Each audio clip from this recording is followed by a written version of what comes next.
basically what we want people to know is that like setting boundaries is not only beneficial for you, it's beneficial for the people you work with and the people that like you love in your life. And it's beneficial for your work too. Like if you yeah, can't stop just thinking about your work, like if you take breaks and you have good boundaries and you sleep 10 hours a night, your work is going to be better. It's going to be better than if you stay up till 3 a.m. every night, like just grinding it out. The Perspective Podcast is fuel for your mind and creative grind. Each week, my guests and I provide the skills for thinking bigger, overcoming adversity, and making an impact with your work.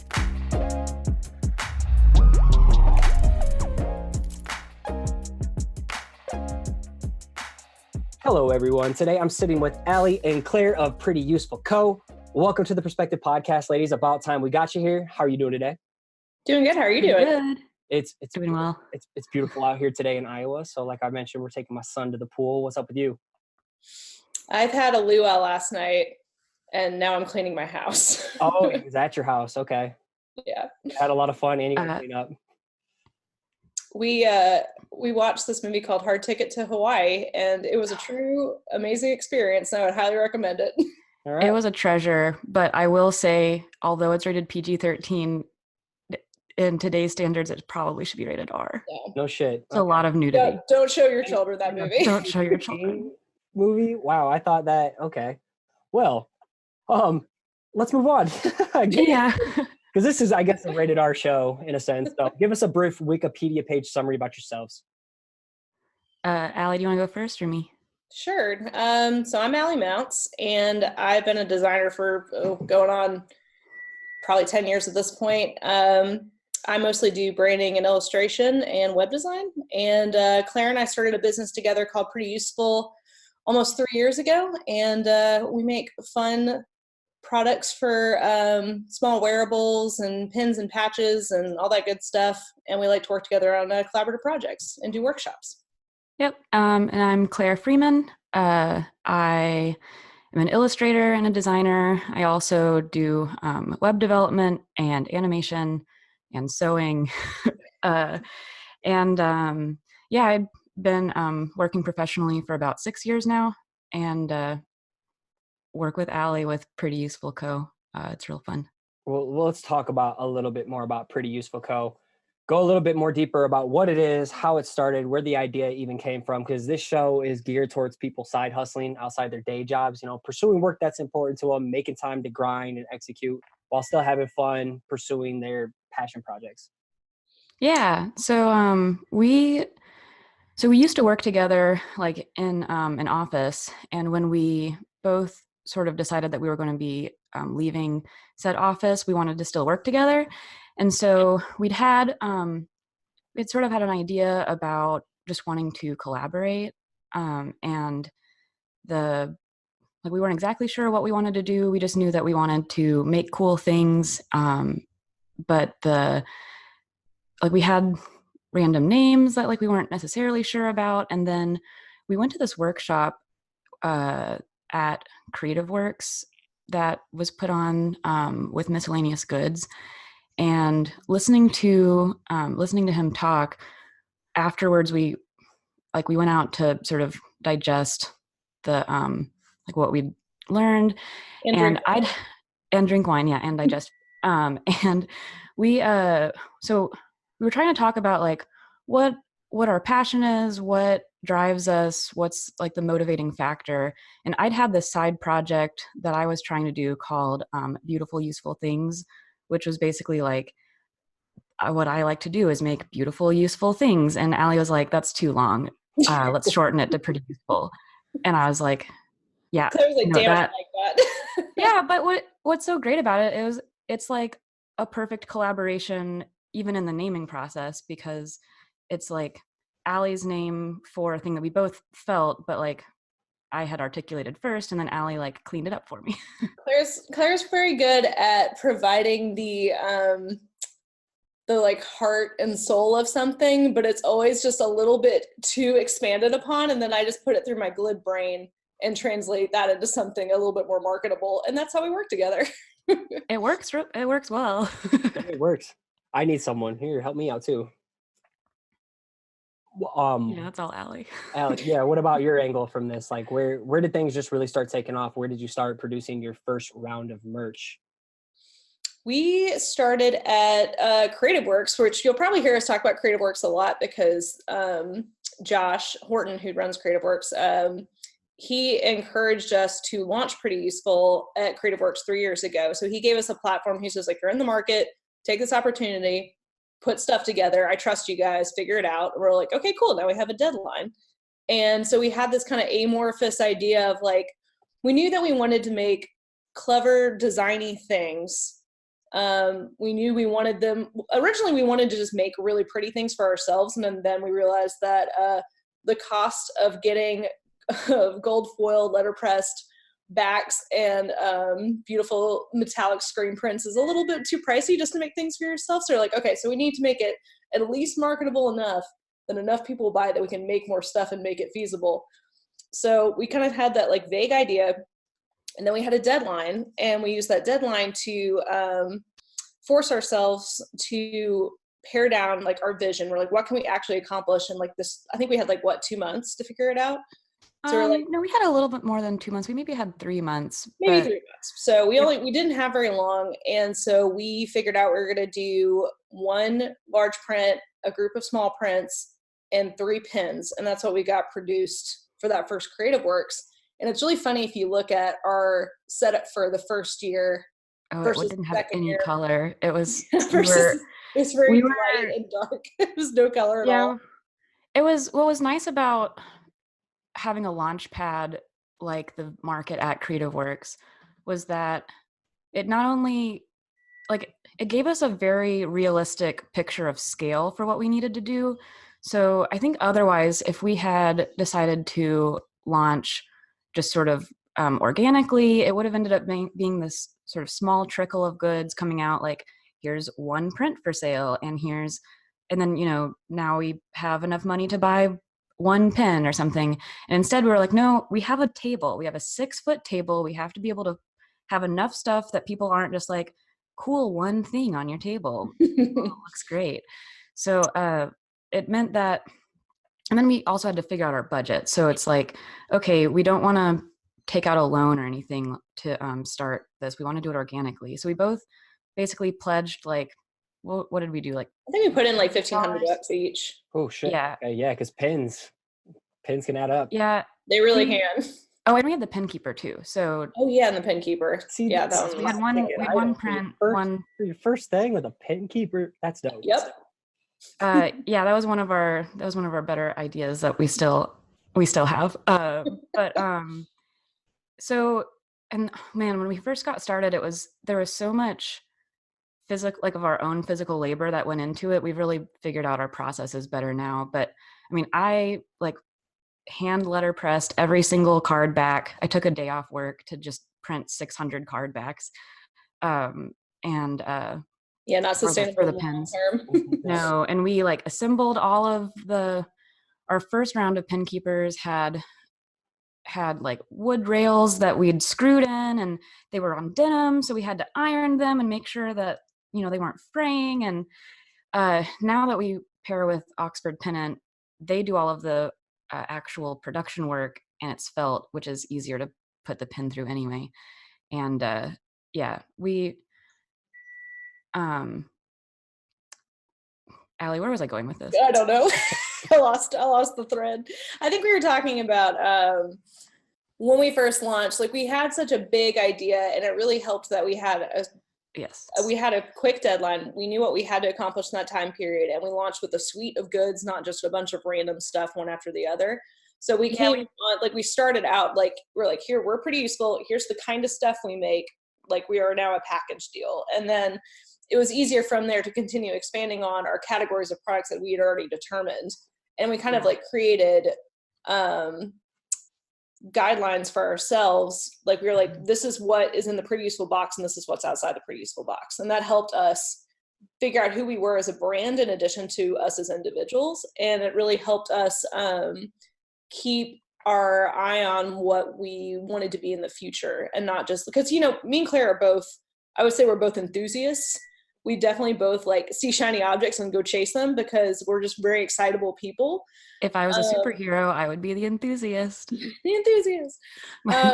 But it helps a lot. So both of us need, and part of the reason we work so well together is that one of us always has to rein the other in, basically, because we just have so many ideas and we're constantly stoked about new products. So the other one has to be like, okay, yeah, that sounds cool, but remember how we're going to do X, Y, and Z first. Let's focus on that and not go chase this other thing, even though it's a great idea, but we can do it in 6 months. Like, it's been a very good lesson in realism.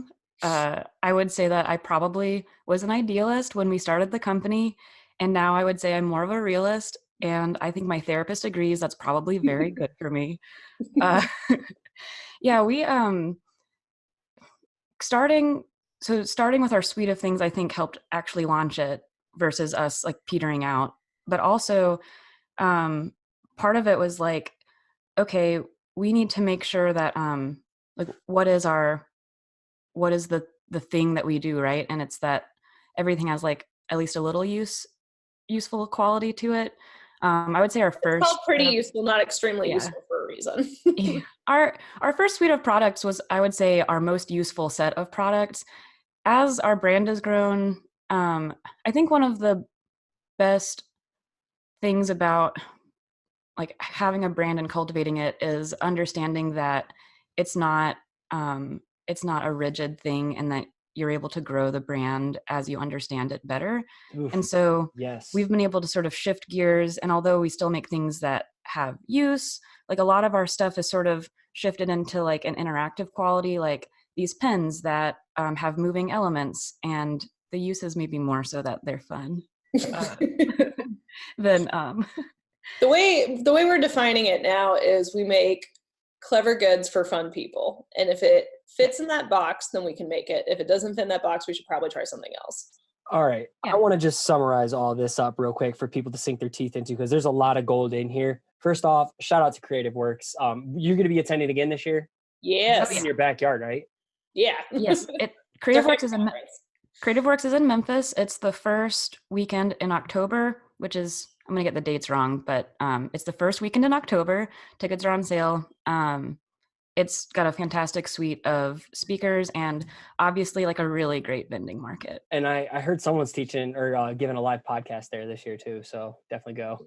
I don't know about that. I wonder who. Yeah. Okay, so we'll it again. So first Surprise. off, gotta plug that. Second, for those looking to start a side hustle, whether it's in the merch field or not, just summarizing what you said, deadlines are super important. So you impose the deadline, or Josh helped you impose that. I know for me, I kept twiddling my thumbs on a podcast. It took me like 5 months, and finally I set a date and I hit that date. That really set a fire under me. But having those deadlines allows you to start creating plans, start creating strategy of defining the label of the box that you want to fit in, instead of other people labeling that box for you. If it fits in this box, that's us. If it doesn't, figure out the next thing. And then finally, it's important to just get started. So you may not have had exactly where you wanted to be or had your whole booth set up ideally how it would be today, what it's going to progress to, but it was just the fact of getting started. Yeah. And then it's important to just let it fly regardless. Like it may not look like the booth of your dreams or the product suite of your dreams, but at some point you just got to pull the trigger and go. Let it fly. Yeah. And then from there, real quick, and then you develop your process. So humble beginnings, but you develop your process along the way, and you cultivate your brand and adapt, evolve, and cultivate. Yeah. Yeah. And what's kind of fun is that, recently, and, one of the ways we most recently connected with you, right, was at Crop, and we did a workshop there. I was going to say presentation, but it was a workshop called Burn Steady. And what we talked about there, is how to like not burn out before you reach your goals. But one of the things we talked about was making your goals SMART, which was specific, measurable, actionable, realistic, and timely. And that's not like a system that we were aware of when we first got started. But looking back, the reason I think that we were able to grow and succeed was that we had just sort of organically started doing that. And so one thing that I would really recommend to people trying to get something going, or even if they're just feeling like, I don't know how to get started, right, is to think about your goals in a way that are specific, measurable, actionable, realistic, and timely. It's funny you say that because I talk about that on this show too. And it for me, That's awesome. I learned it in a corporate world and I bring it here and apply it to my business and I tell it to everybody here. So the fact that you two were talking about it as well makes me, feel good. It sounds like Talking about the right thing It's here.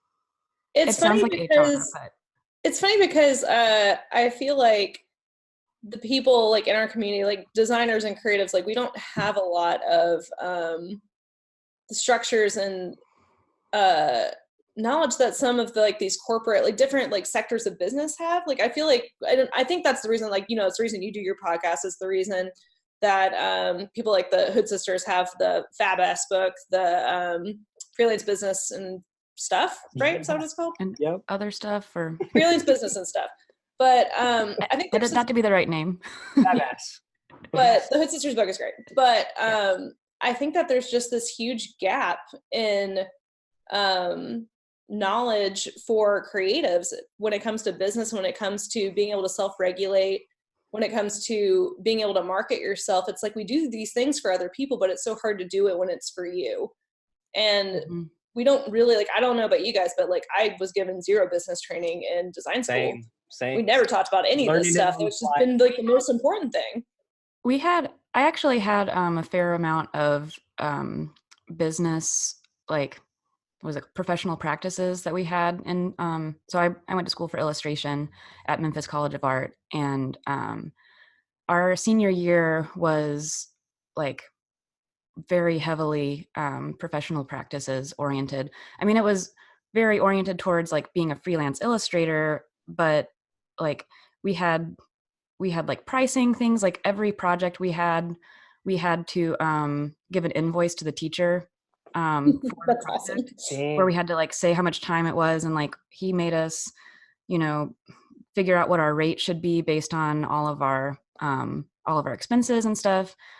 I didn't go into freelance illustration because I ended up going into like working as a designer I still work as a designer, but either way, it was really helpful. I wish I'd had more of it, but thankfully I wasn't just like totally up the creek about it. I think I literally only, like, we designed resumes, and that's the only business thing that we did the whole time. Like everything I know about business I've learned just by doing this and hoping for the best and learning as I go along. So Probably fucking up and getting burned a couple times too. yes, At least that's 100%. how I've learned. Constantly. Yeah. Okay. Deposits? Why didn't I think What?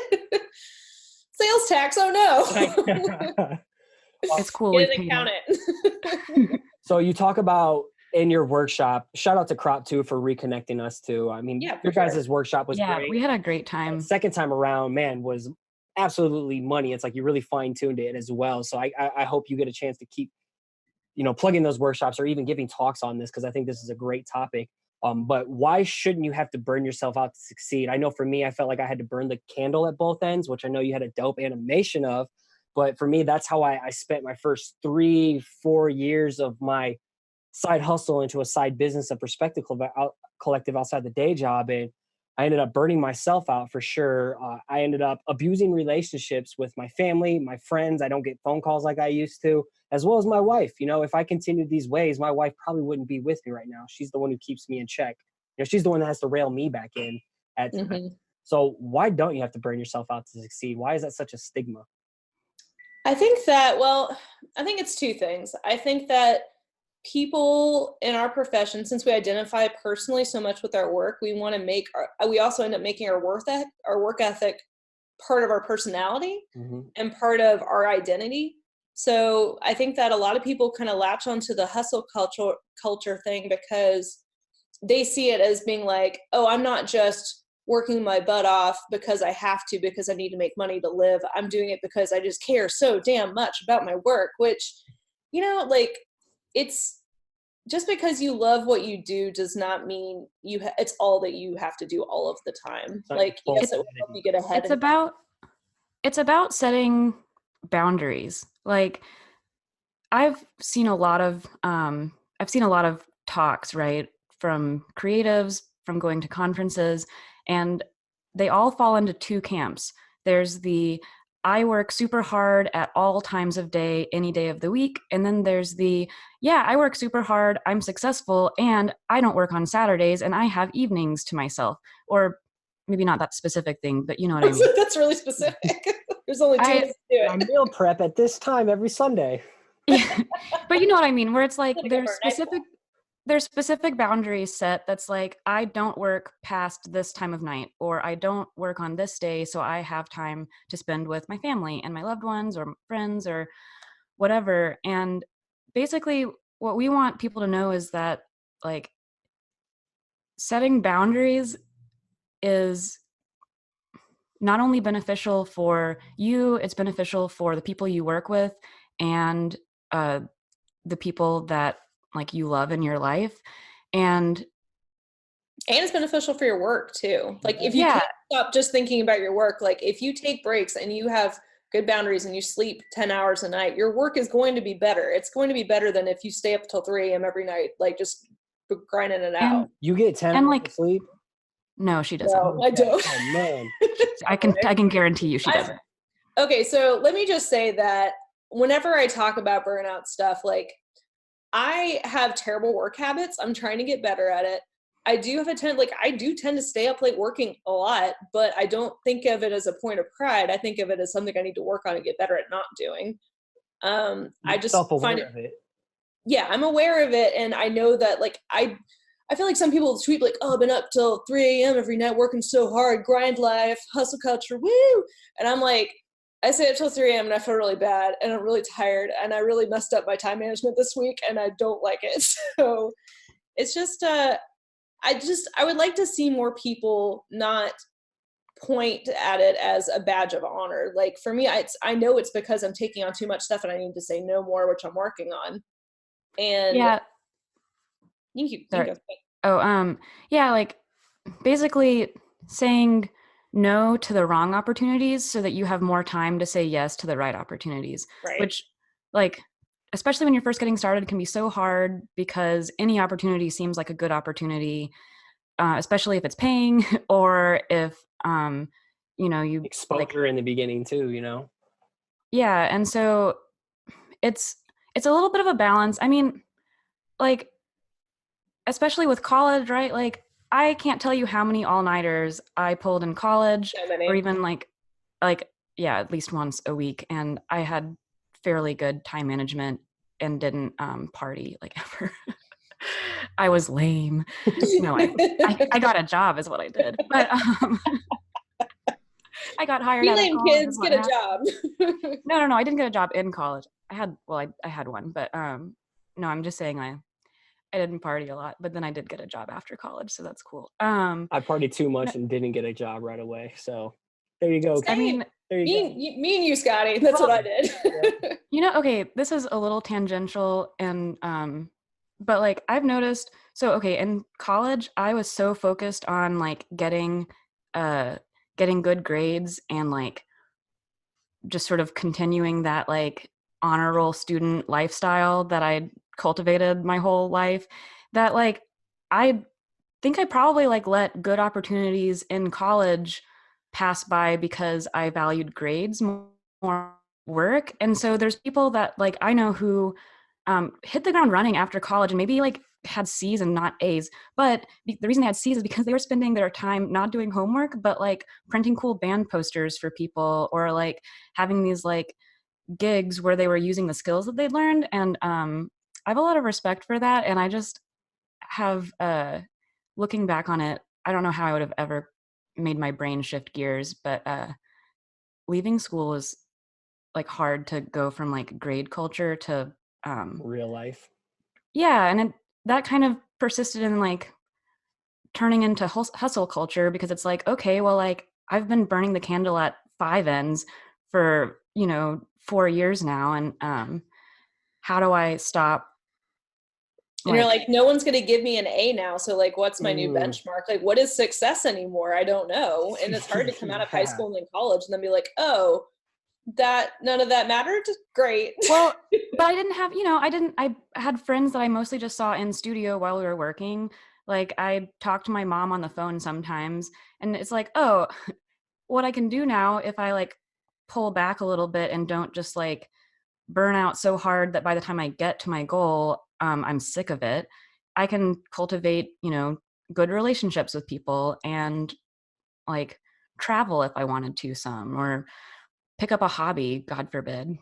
Something else that you talked about in the workshop, two little things that I think kind of overlap a lot that are super important to hear is one, once you finally align everything, you have your priorities set, that everything aligns to this main vision that you're working towards, speaking priorities over being busy, telling people someone, like you said specifically in the thing, like, I'm busy, but no, it's like, I can't because this isn't a priority to me. Like, talk a little bit about that. And then I definitely want to go deep into protecting your time. We already talked a little bit about saying no, but like how time is often undervalued and overshared. Like, I really want to go into that because I suck at protecting my time. I'm getting better at it. So yeah, I think it all really does come down to protecting your time, because like if I'm staying up until 3 a.m., that means that I've said yes to too many things and I didn't protect my time, and now I'm abusing my own time because I'm not valuing it, and I'm not valuing my sleep time, which is always the first thing to go for me, and it's very bad.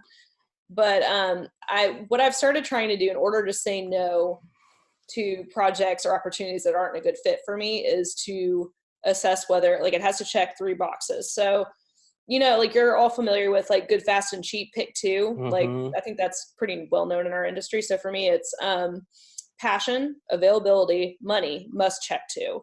So either I have the time and it pays well, I'm really excited about it, and I have the time but it doesn't pay well. Ideally, it would pay well anyway, but if it checks all 3, great. If it checks 2, that's the minimum.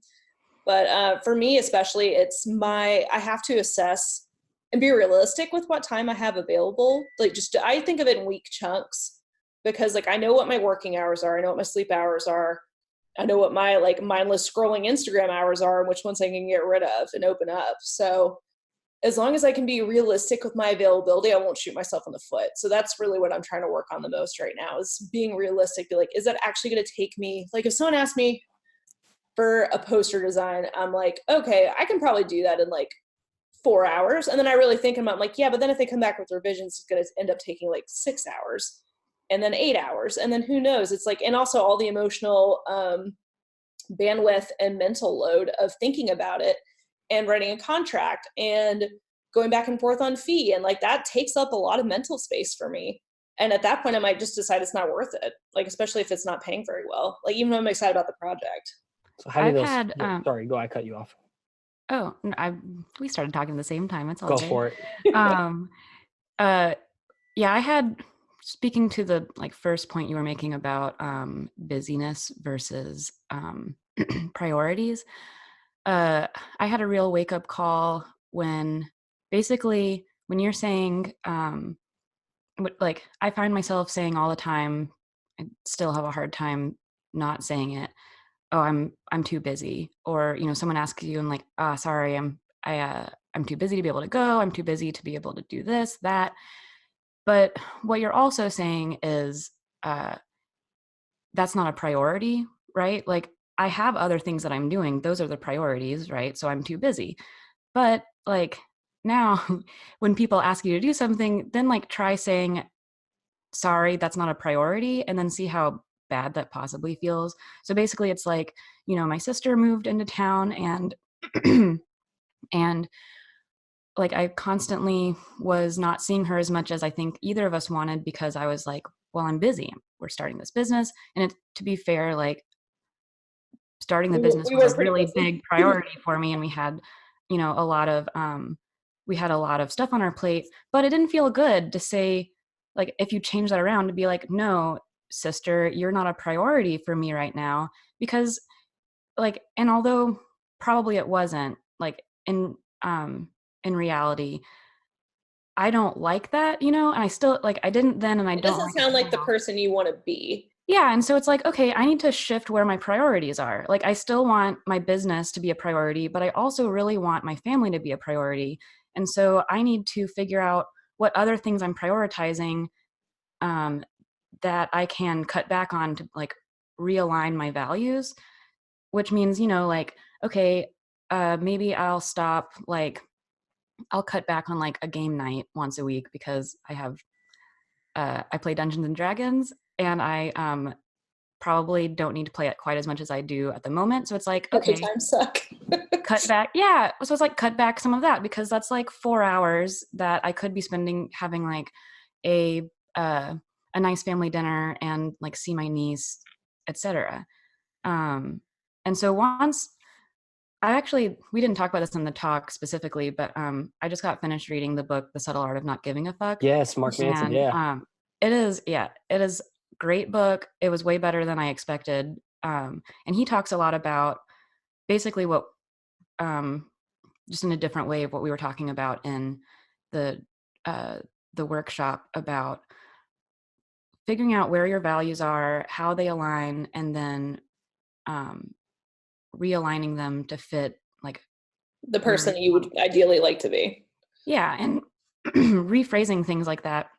So saying priority versus busyness, I think helps like cognitively reframe that. Well, and I think in our culture too, like busyness is respected more than just being like, I'm taking time to do nothing. Like if you say, oh, like, I feel like busyness is glorified in a way. It's just like, oh, you should be constantly productive and constantly doing things for people and doing things for your career or whatever. And so Yeah. people like let it slide. But I think if you reframe it and think of it as something you're in control over, like busyness is something that feels like you don't have control over. It feels like something inflicted on you. But Yeah. it's if you reframe it as, I'm making this choice to make this a priority, it can help reveal blind spots, I think, in the way that you're like, you shouldn't just let your life happen to you. You are in control of the choices that you're making. Oof. I think at the same time too, busyness doesn't always mean productive either. Right. Anybody can keep No. themselves fucking busy. But once you Yeah. have those priorities and it's aligned, then priorities equals productivity, no matter what segment or sector of life you're talking about, relationships, work. Yeah. Yeah. If you're working towards something that's a priority, even if like, I don't know, keeping a clean house is a priority for you, then like you doing chores, which could feel like busy work, is like being productive if it's like aligning correctly. Mhm. Man, I had a thought and I know it. Well, I think too, a lot of times the things that we're quote busy with are we're distracting ourselves from the real work that needs to be done because we're afraid of it. Like for me, I know that I have a tendency to focus primarily on like the visual design aspects of whatever I'm doing and not do the really deep thinking. Like I know that like what I am currently most afraid of is just learning more about business. I know that there's a lot that I don't know. And so I stick with what I'm comfortable with, which is making pretty things and designing cool stuff and talking to people because that's like my comfort zone. But I know what I need to do probably is like take an online business class, but I don't want to because I'm scared. So if I can admit that to myself, then I can start making progress towards doing the things that like I might not be able to admit to myself that like I'm afraid to start doing. I actually totally in the same vein. So last year I was feeling like I was just like running in place and I couldn't figure out why. I always felt so busy and I also felt like I was getting nothing done. And so I did this exercise with myself where basically I started writing down every day just like a list of everything that I did. So like I just had like a little field notes and wrote down everything I did. Like I emptied the dishwasher, uh, I don't. I mean, I also had a list of things I wanted to do, but more importantly, it was like, let's examine what it is that I'm doing during the day. And I realized two things. One was that I was doing things like, I was accomplishing things, but I wasn't acknowledging those accomplishments. So like, I suffer from suffer is such a weird word. I I'm have afflicted. inflicted. No, I have anxiety, right? Same. And like if it like gets bad, I can also sort of like dip into a depressive state. And so I feel like I wasn't allowing myself to acknowledge accomplishments unless they were like really big career style accomplishments. Like I got, you know, this amazing drawing done, or like nothing felt like an accomplishment unless it was design or illustration oriented. But it's like, you know, I emptied the dishwasher and I did 2 loads of laundry and I saw friends that I haven't seen in 3 weeks. Those are accomplishments. At least they are for me. Small wins.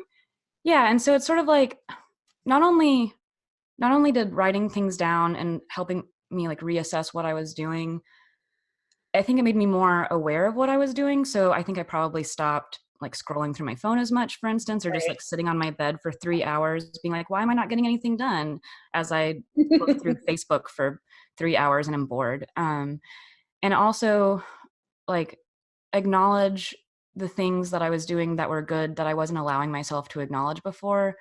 And that sort of, it was like it was a very good sort of practice that I got into that I still do. I still like write down what I do during the day, and then it also helps me reassess like what did I want to get done and like why didn't I get it done, and how can I be either more realistic in setting my goals in the future, or like what was the barrier that kept me from getting this task done that I can maybe try to help What did you myself. focus on instead? What did you decide Yeah. was more of a priority instead of that thing? Yeah. It's like a daily journal, but through a list. Like I live off that. Like I live It's off a bullet list. journal. Yeah, It's and just a bullet journal. exactly. But it works for Yeah. you, right? Keeps your life in check. Keeps you in check. It's like my little lifeline. I just like take notes about everything now. I just write down all of my thoughts. Real quick. The way that I do it these days, I'm, as Claire knows, I'm terrible at task management and time management generally, unless I'm like, what I do is I pick like maximum 3 big things a day and I check those off. Everything else can be secondary. But I find that if I assign myself too much to do, I will end up doing much less of it because I get overwhelmed. Mm-hmm. Or I ping back and forth between multiple tasks and I end up being less efficient that way. So if I just like, I'm going to work on this website all day today till it's done, like I'll do it. But if I'm like, I'm going to work on the website for 4 hours and then I'm going to draw this thing for 2 hours and then I'm going to answer my email for 3 hours, like I'll never get anything done. Mark Manson and The Subtle Art of Not Giving a Fuck, which I guess I'm going to reference a lot because I did just finish. He's got a new book out Literally too. reading it right now. Yeah, he does. I haven't picked that one up yet, but he talks about how we we as a society try to do things where it's like inspiration, motivation, action, where we need to flip it on its head and do action, inspiration, motivation. So basically like kind of what you're saying, Allie, where it's like, gosh, like I have so much work to do. I need to be inspired to do it though. So I'm not going to do it until I'm inspired. Instead, it's like, okay, I need to get this website done. It's like a daunting task though. So I'm going to pick a small chunk and I'm just going to work on like the header design right now. But it's like once you start working even if you say I'll just do it for 5 minutes, then you're like suddenly in the groove, and it's a lot easier to keep going if you've already started. Starting is like the hardest thing. Part. It is the hardest part. Action inspires and motivates to keep going. It truly does. You don't get inspired to start. You just take action and then roll with it. Get lost. I trick myself into starting things, and I know that I have my little methods. I know that I do. Where it's like, oh, I'll spend 5 minutes drawing this thing, and as long as I'm actually doing something, it's a lot easier to pick up doing the next thing. If you can find ways to just like, it doesn't even matter that you know that you're doing it. Just find ways to like trick yourself into doing the things that you don't want to do. Yep. That's how I deal with ADD. You gotta game yourself every step of the way. Oh yeah. I feel like we could talk about this all day, but I want to make sure we get a couple listener questions and then make sure we have time for rapid fire. Ashtree Mariska, I'm wondering, I want to try and get through these quick. I'm wondering if they'd want to share like a step-by-step strategy in launching a product and how long it takes an average. Just give like one kind of case study example of something. Do you want to do corgi butts? Yeah, sure. Since we just did that. That's been then they should definitely be out by the time this podcast actually comes out. Perfect. Yes. So we're starting a little Pen Pals line, which is like 2 pens, like lapel pens. It's a pen set. Anyway, and it comes on a perforated backer that you can tear in half and give half to somebody. Yeah. That's pretty useful. So It's gonna be adorable. It's gonna be all pretty adorable too. Yeah. So our first set is a corgi and then a corgi butt, so like a face and a butt. They're very cute. And so I would say that like first step is we sort of figure out what we want to make. I'd done a corgi drawing and been like, I want to do a corgi, like let's just do this as a pen. And then she's like, let's do a butt too. And I was like, perfect, I'll get on that. So first step is just designing the thing. I would say overall, the design of the pens probably took like 3 hours maybe. I mean, they're not that, there's some back and forth about like the shape of the tail and how the feet were. And you kind of already have your process, like this stroke width probably works best for, this. At this point, we've made enough pens that we have a pretty good handle on what's going to work in enamel versus what's going to work as a print. And yeah, we have a style at this point that we pretty much adhere to. So that does help a lot actually getting started. Yeah. And we kind of know the like size guidelines for like what's too small, etc. And our production partner for enamel pens also, she helps us if we have like a new thing that we're trying out and if it doesn't quite work for the factory. And so next up, we send the designs to our enamel pen production. Do we want to plug her? Yeah, definitely. Yeah. So we go through the pen department. Jessica out in LA, she's fantastic. If you go through her, just tell her that we sent you. Yeah. Yeah, she's great. And so she gives us a quote, and then the quote's always what we expected basically. So, but this one we had new backers involved. So that sort of started a whole process of like, okay, we need to get these through Mama Sauce, or we want to get them through Mama Sauce. And so like, we need to get a quote from them. And then we had sort of a back and forth about some line weight for they're holographic foil pressed. So we had to make some art adjustments to make sure that they wouldn't have any fill. Yeah. And so there's a little bit of that. And then it's just like waiting for the production to actually happen. We had the butts had like something happened in production, so they had to redo them. I don't remember what. Yeah, our original deadline was to get them in hand at the beginning of this month. And now I think we're not going to have them together and assembled probably till the end of this month. We have all pens in hand, but we're waiting on the backers. And this comes out in July, so we're speaking in the past. They should. Now. Yeah, they should definitely. We are now here.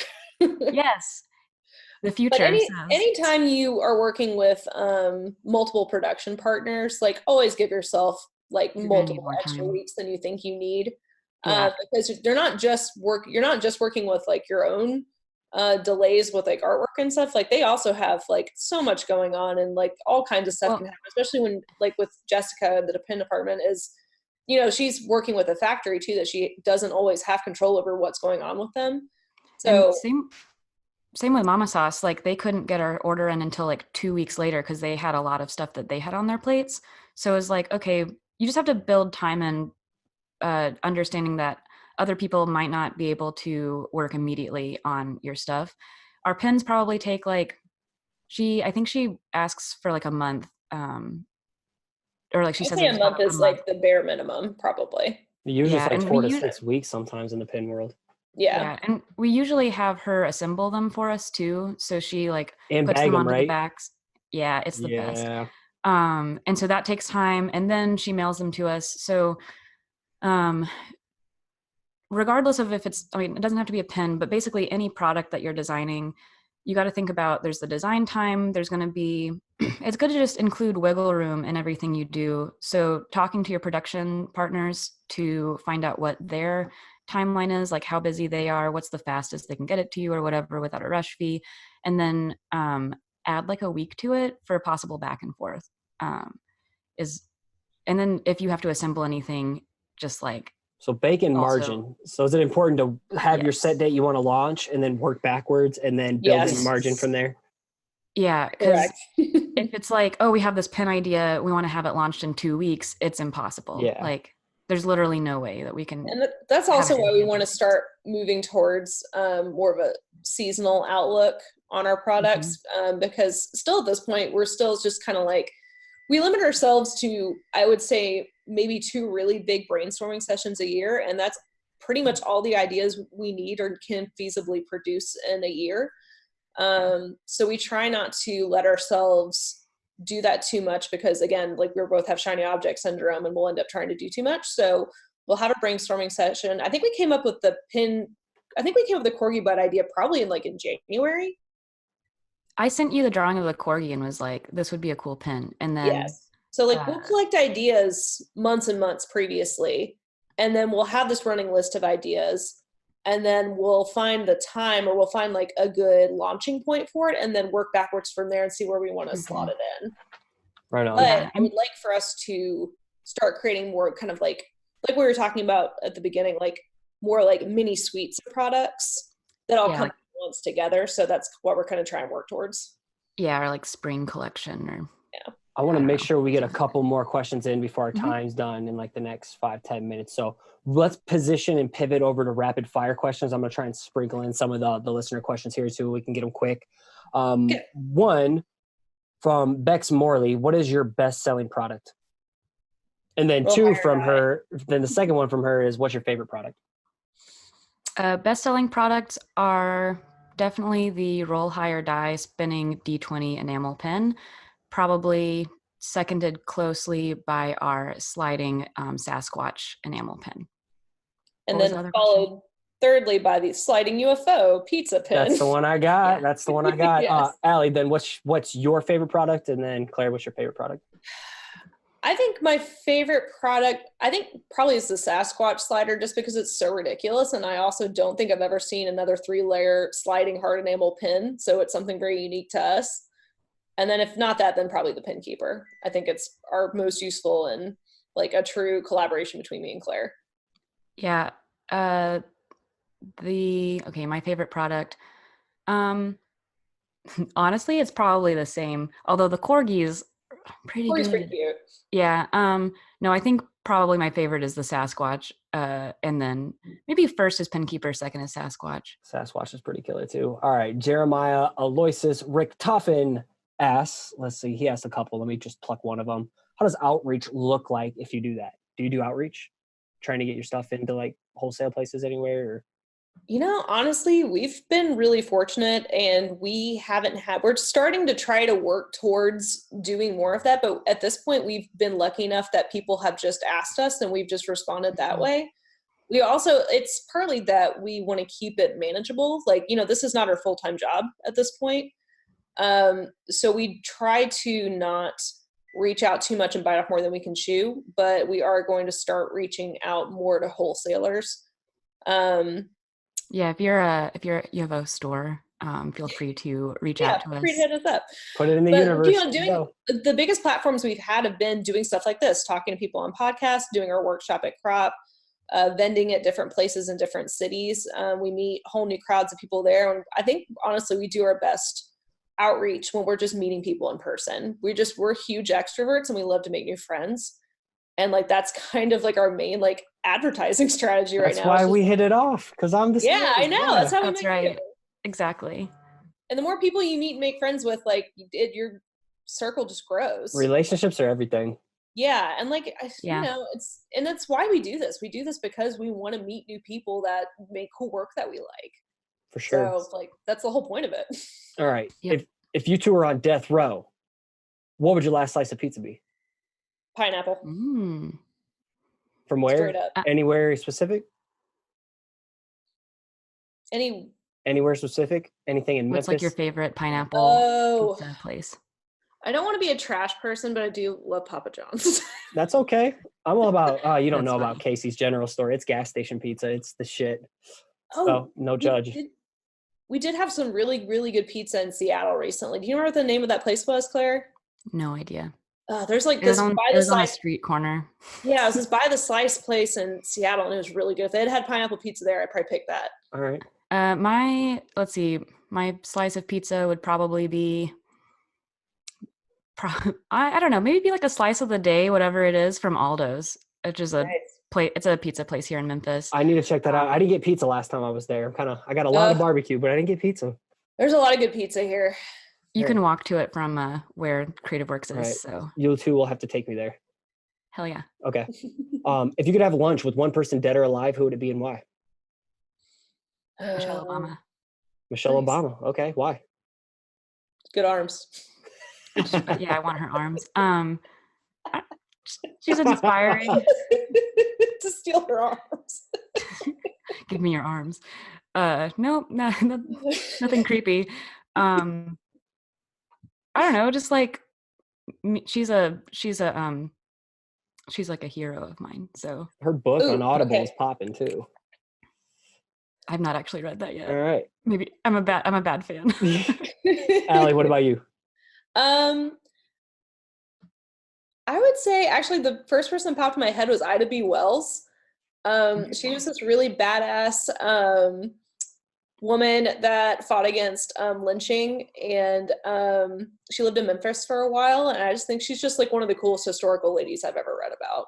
She wrote really well, and she like stood up for herself, and like she's just a total badass, and I would love to talk to her. Those are both 2 new answers. Thank you for that. Here's some fun ones. Sans serif, or script? Not script. Ugh. I don't know. It depends on the context. Like, are we just like saying like if we were a typeface? If you were a typeface. Some people get crazy and say slab. Some people just say black letter, but I'm just making the 3 Let's be main real. buckets. I would be a script. Yeah. But like Same. a fun script. Curls MT. Yeah. Oh God. I think My own handwriting. I think I'd be like one of the kind of funky 70s serifs that are in right now. I feel like that's very my personality, very like bubbly and a little soft and like kind of approachable. I feel like that's kind of my personality.